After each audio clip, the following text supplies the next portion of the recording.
again! It's over! He's done it again! Unbelievable! Oh, straight into the roof of the net. Nice one. Straight down the middle. So, a good performance from both teams. Okay, I'm going to do a small intro and then I'll start off. Answer to your question is no, I didn't think so. There's so many things that go along with it. The first thing that we are judged on is the way that we look. Oh my God. How you said hi to someone and why you said hi like that. And there are so many people looking up to you and so many kids wanting to do what you're doing or be like you. The obsession we have also with men. I mean, Salman Khan has still asked when he's going to get married. Exactly. So it's not a woman issue. This came from your heart. Looks like. I think when we walk into a room, the first thing that we are judged on is the way that we look. How I'm sitting with you when this camera is not rolling is very different to how I sit with you when the camera is rolling. But I have anxiety of meeting new people.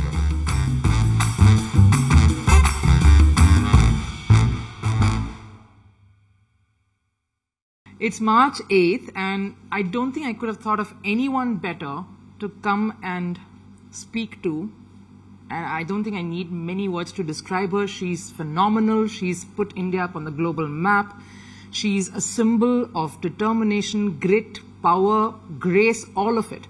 And I've had the privilege of covering her entire career throughout my journey. So I won't take much time to introduce Sania Mirza on International Women's Day. I don't think anyone better could have been here. Thank you for taking time out and speaking to Firstpost. Thank you. Thanks for having me. Sania, first of all, I know I've sort of come in and intruded a bit upon your day. I'm sure it's a busy one and we don't see you so much here. How has it been? Because you're shuttling between too many things up and down. It's been busy.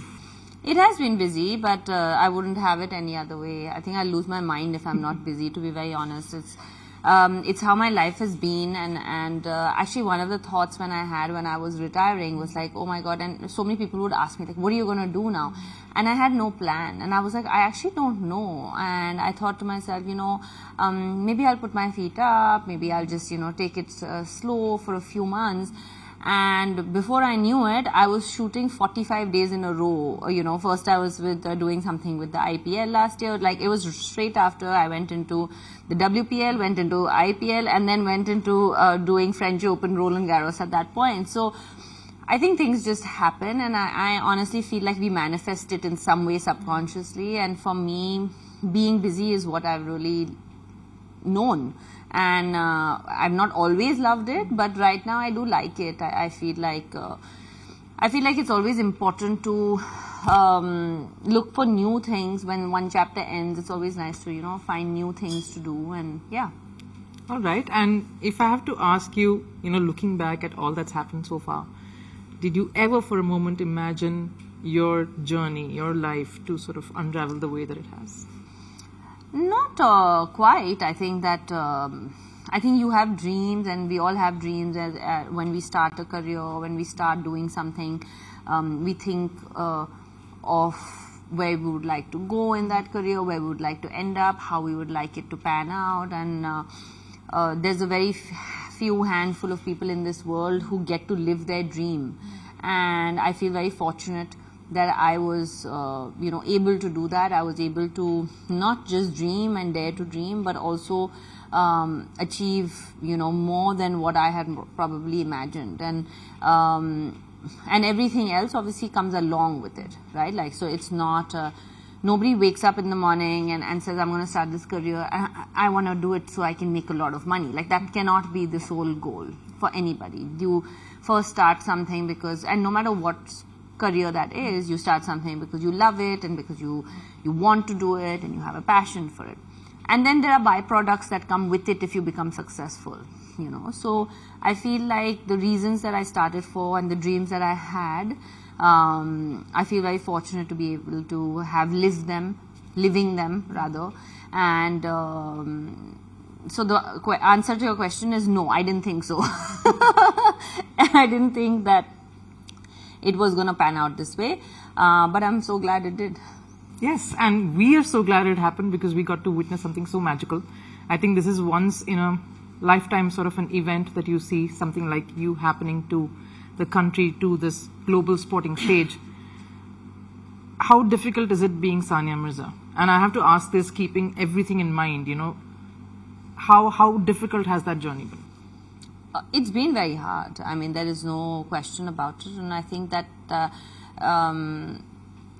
that playing and succeeding or failing or whatever it is at what you do on a personal level is hard enough. When you put a public platform in it, you put media scrutiny in it, you put an everyday analysis of how you said hi to someone and why you said hi like that, and the image of you. There are so many things that go along with it, especially over the last 10-15 years since social media and electronic media has really boomed. Yeah, so I think that it is very hard. It's very hard to, I became Sania Mirza when I was 16, and I'm 37 today. So I've lived more years as a known person rather than an unknown person to the world, So it was never easy growing up in front of people, and by people I mean in front of the public eye. It was never easy being a teenager.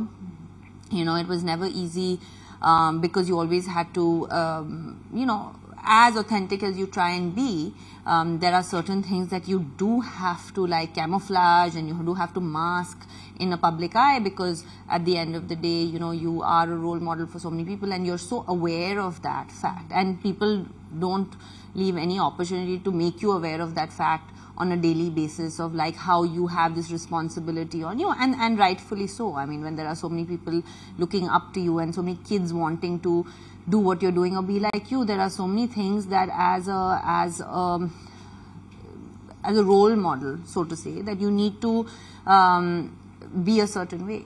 And I think that that's where people maybe sometimes forget that we're also human, that we have a human side to us. We make our own mistakes, we have our own emotions, we have our good days, bad days, like anybody else. But because we come from a world where we are supposed to be perfect in so many ways, I like the fact that I was imperfect. I like the fact that I was able to show the human side of myself as much as possible. So it was very, very difficult. Having said that, though, I don't want to sound ungrateful, because the fact is that I chose that for myself. Maybe I didn't understand the magnitude that it was going to go up to, but I did choose a path that would lead me maybe to a life that I have today. So I can't sit there and say that it has only been difficult. It has also brought a lot of good to me, and it has also made me who I am. Not just, I think not just as a tennis player or as a famous person or whatever. It's made me who I am as a human being as well. It's shaped who I am. You say that you're happy that you are a little imperfect. Has the pressure got to you sometimes? Yeah, I mean, I'll be lying if I say no. I mean, the greatest of athletes have come out and spoken about, or the greatest of people in terms of just by great, I mean the most known people in the world have come out and spoken about how much a public platform, I don't want to say messes up your head, but it does play around with your head. Impact. Yeah, it does impact you in not just always in a positive way. So I think that, people really think that, oh my God, they have everything, what is there to be sad about? Or what is there not to be happy about rather than sad? And I think that, money, fame, and success is not always the answer to always being content and happy, because it comes with a lot of baggage, especially if you're not inheriting it, in terms of if it's not just coming to you and you're building your way up there and then you're doing it in front of the public. It comes with a lot of baggage. And having said that, inheritance also comes with baggage, but that's a different kind of baggage, yeah. So I just feel that as a human being, it has impacted me more times than one. Yeah. Would you say, Sania, that for a male athlete here in India compared to a female athlete, the scrutiny is far more for a woman athlete? I don't think that has anything to do with India. I think that has to do with the world. I think that unless and until we change our thought process of how we view a female, as a world, I'm saying, and this has nothing to do, it may be more pronounced in some countries than the other, but that underlying patriarchy is always there. You know, that underlying sort of, yeah, he's a boy and he'll get away with it. Or he's a boy and it's okay. Yeah, it's okay. And that happens in any field. If I ask you the same question, I'm sure you'll tell me the same thing. So that is a universal problem. It's not really an India-based problem. But having said that, though, that I did bear the brunt of it, you know, in many ways. Now, I don't know whether that was because of me being a woman or what, but I think, or the time that I came up in, you know, it could also be as simple as that. But I do see other female athletes not having gone through that. So I don't know if that is particularly to do with just being a woman, but I do think that women in general are questioned a lot more and scrutinized a lot more, because I think when we walk into a room, the first thing that we are judged on is the way that we look. And I think until that changes, because first you're judged on how you look and then you're judged on how you actually, in my case, play, or in your case, what your, you know, your credentials are, or what you worked, or how you worked. And I think that is a universal issue that has nothing to do with just my sport or a public figure. That happens in offices, that happens everywhere. Is that why, as women, and I'm speaking from my perspective as well here, because this resonates with me too, is that why we develop another personality when it comes to public? And is that why you, because you're a public figure, is that why you sometimes think, okay, I need to be two people? Is that something that... No, but I think as a public figure, anyway, you'll have to be two people, right? Like, I mean, we cannot... How I'm sitting with you when this camera is not rolling is very different to how I sit with you when the camera is rolling. And I think that is not to do with being a man or woman. That has to do with just being someone that you are, and because I feel that in my case, I mean, I shouldn't speak for other people, but I feel that in my case, because I became a public figure at such a young age, I almost, you know, put a wall in front of me every time that I faced public over a period of time when I started to understand that, because I felt that I was being judged and questioned and blah, blah, blah on every single move that I was making, or not making for that matter. And I felt like I really can't show the absolute true person that I am. Having said that, I have still tried to be as authentic as possible. You know, I'm not going to lie sitting here on camera and say that every single thing that I have shown to the world is who really I am. I mean, I can post a picture on Instagram and look absolutely fine and great, but I may have had a meltdown before that. But that is not something that I would love to show to the world, because I do realize in my head I'm thinking, you know, do I really want to show that vulnerable side to myself?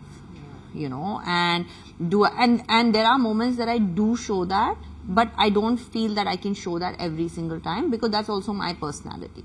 So that's why I'm saying everybody is different, but when you become a public figure, it is impossible to always be a certain way, because there are people who would love to take advantage of that. I mean, there are so many things that come with it, you know, and just some people can just be a private person. They happen to become public, you know, I can be a public figure of who I am, but I'm a fiercely private person. The people close to my heart, the people that are friends of mine, everybody that I know is over a period of minimum of 7 to 10 years or 20 years, my friends and everybody that's around me, because that's who, like, I think those are the people that truly know who I am. You know, it's not people that I meet at events, or it's not people, because I can't be that way. You know, also I feel that there are certain things as a public figure that you have to do that are not always very comfortable. You know, I mean, a lot of people don't know this about me, but I have anxiety of meeting new people. Can you believe that? Like, I mean, and the way my life turned out and panned out, till date, if I walk into a room where my name is going to be announced, and I go to an event and my name is going to be announced, and I know that everybody's going to turn around and look at me, it gives me anxiety. Like, it, you know, so I've never really spoken about this. So imagine from a person like that, like in school, I used to know the answers to every single question, but I never put my hand up because I didn't want people to turn and look at me. Oh my God. Because I had anxiety from it.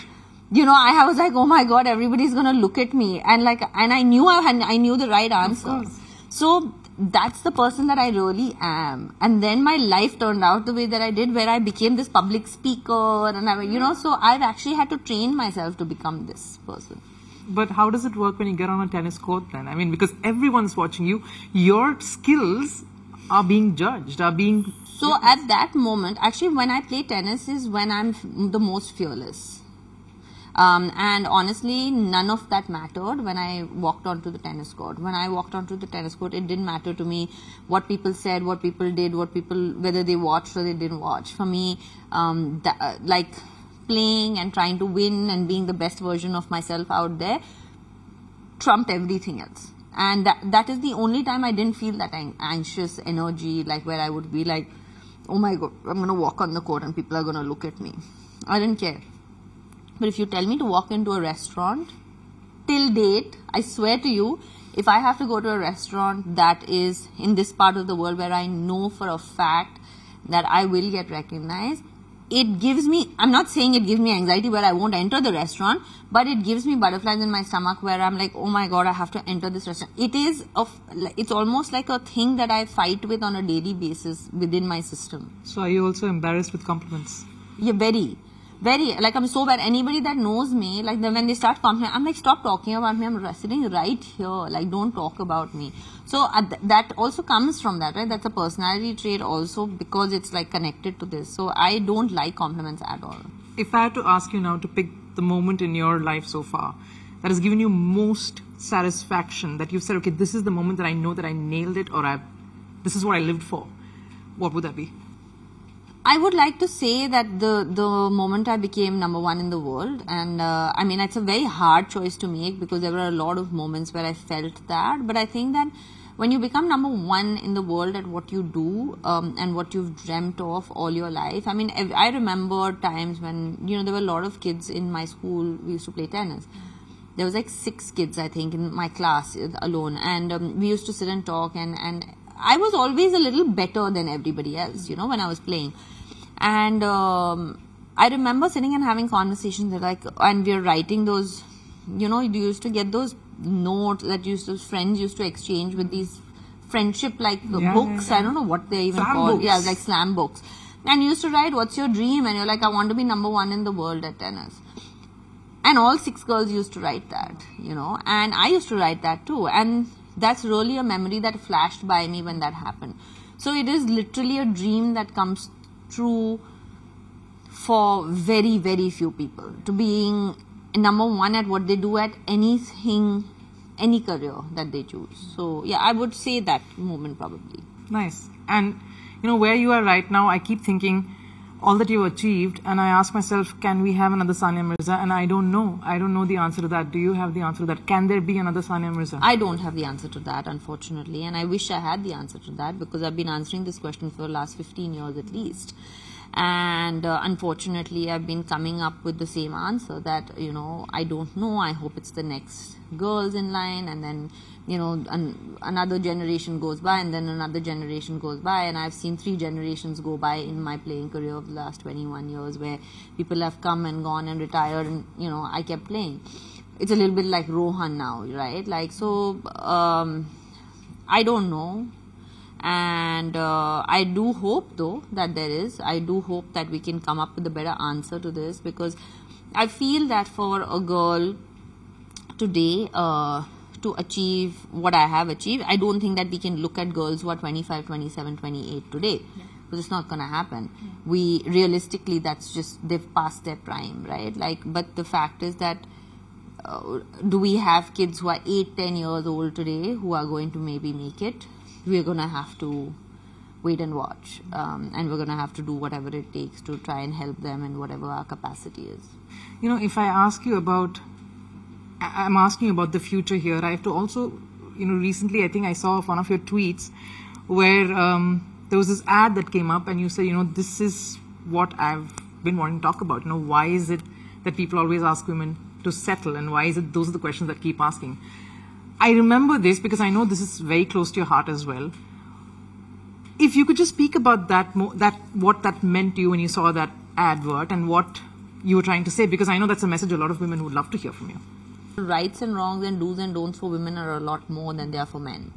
And no matter what a woman is achieving in their career or whatever path they've chosen, I feel that in society they are truly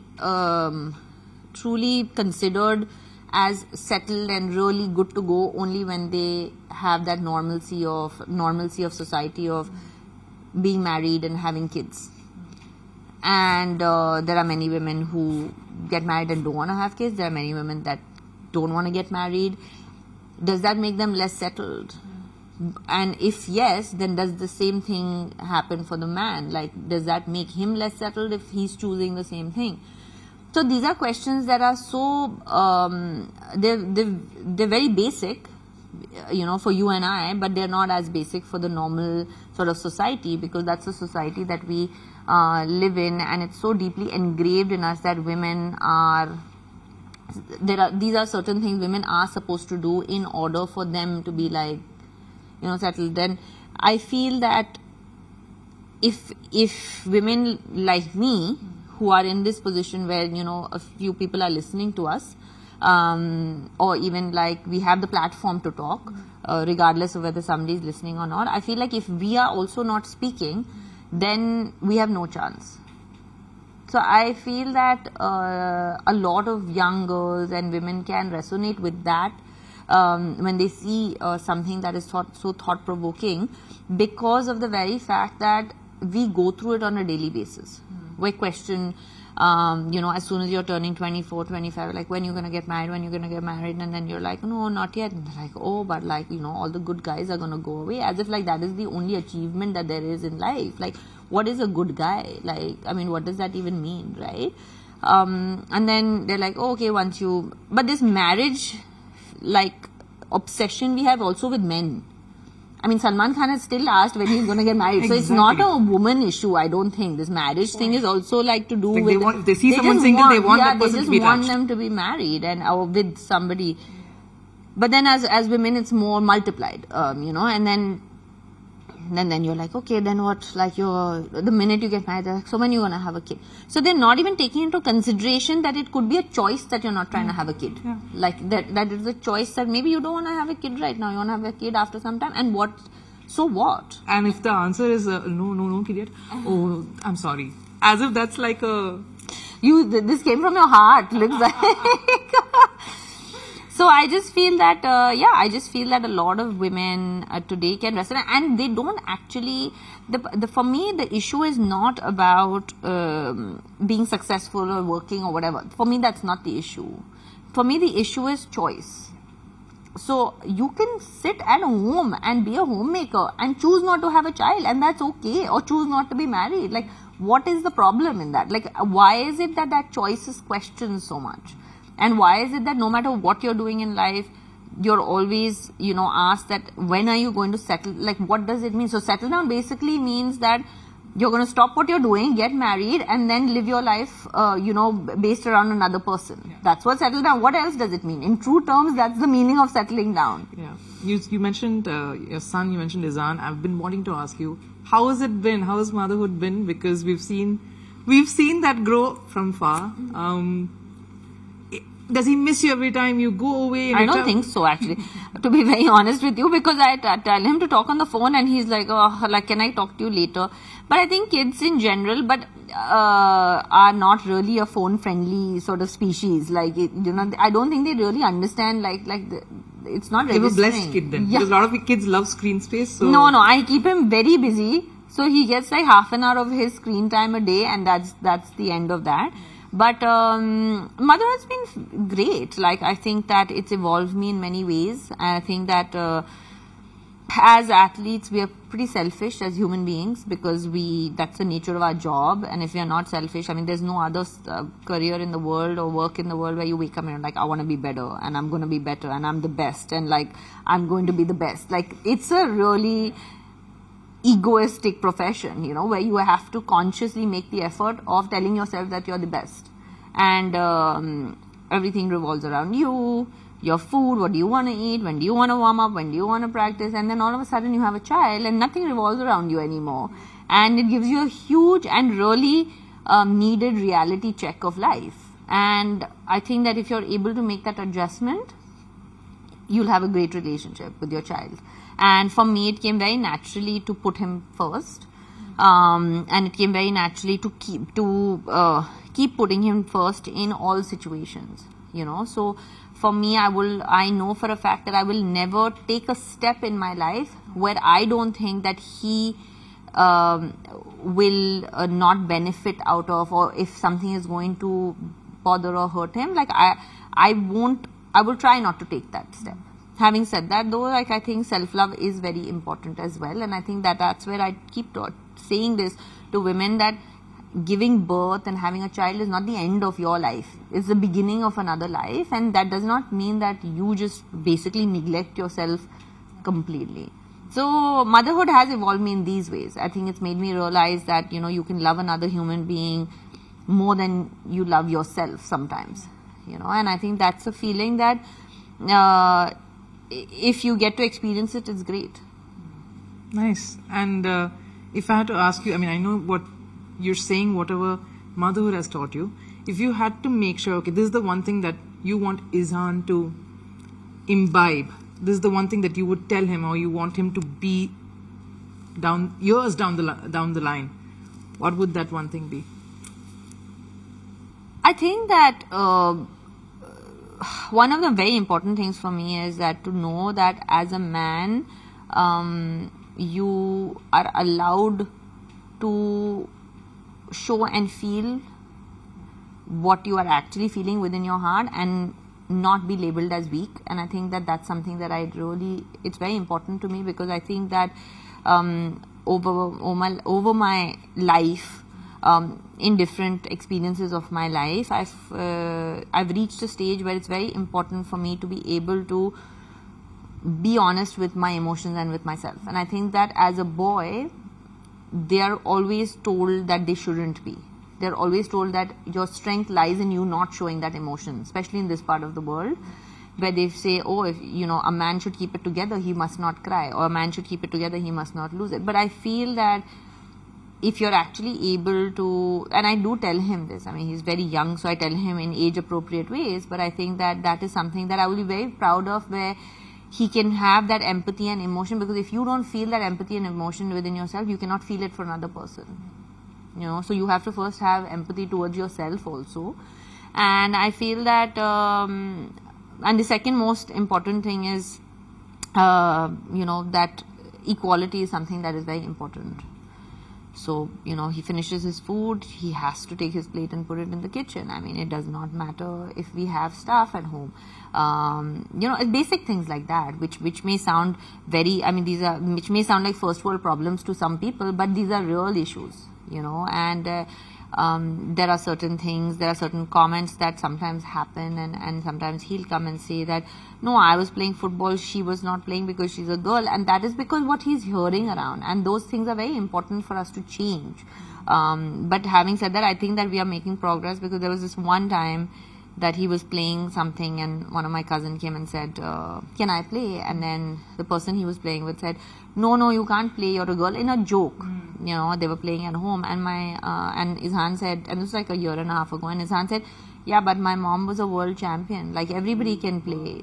So the thing is, like, it's obviously, I think sometimes we feel, oh my God, they're so young, we can't tell them these things, but they're not, because their subconscious mind is working, and we need to imbibe this in them in order for him to become the man that he will be. Wow, and he's watching you, and he's watching and learning, so that's how he is, and you know, he gets very excited that sometimes when there's something coming on TV where I'm playing, and then like, he's a huge football fan, so he's like a Ronaldo fan, and the other day we were sitting and watching, there was a match going on, and then he was like, he will not sit for more than 2 minutes unless there's a football match going on.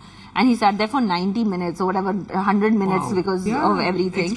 And he sat there, and he didn't go to school the next day because it was late. It was at 8 p.m. And my sister, and he said to my sister, he said, you know, Ansiku, Ronaldo's the GOAT, he said.